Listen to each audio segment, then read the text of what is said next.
Z. The forest was eerily quiet when Eddie Evergreen and Harper Lane returned to the collapsed bridge.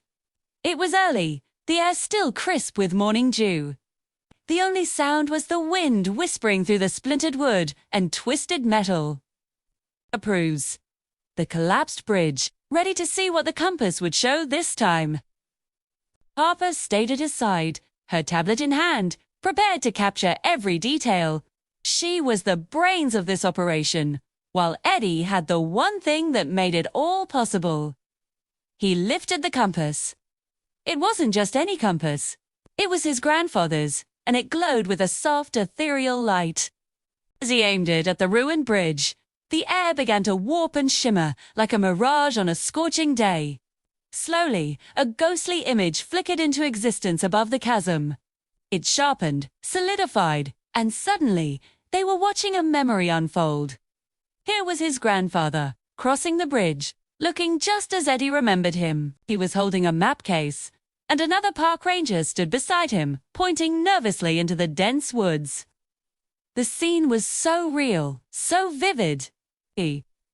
Eddie instinctively stepped forward, reaching out a hand to touch his grandfather's arm.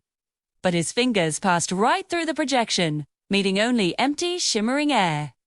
It was like trying to touch a ghost. Before either of them could process what they were seeing, the vision shifted. A new figure materialized at the far end of the bridge. It was tall and unnervingly dark, its form indistinct and hazy, as if it were made of pure shadow and smoke. It had no face, no features, just a menacing presence that made the air grow cold. Eddie watched in horrified silence as his grandfather seemed to argue with the shadowy entity. His grandfather's gestures were sharp, his posture defiant. The shadow figure remained still, an unnerving void against the backdrop of the forest. The wind howled through the ravine, stealing their words, making the memory a silent, haunting film. Eddie strained to hear, to understand what was being said, but the sound was lost to time. Then, just as suddenly as it appeared, the entire vision flickered violently. The figures dissolved, the light faded, and the bridge was once again just a ruin spanning a silent, empty ravine. The show was over. Eddie stood frozen, staring at the spot where his grandfather had been moments before. The quiet that followed was heavier than any sound. Harper lowered her tablet, her eyes wide behind her glasses. She spoke in a hushed whisper, her voice barely disturbing the stillness. "Eddie, this isn't random," she said, her mind already connecting the pieces. "The compass, ... It's showing us what happened. This is the day your grandfather disappeared." As if in response, the compass in Eddie's hand pulsed with a brilliant golden light.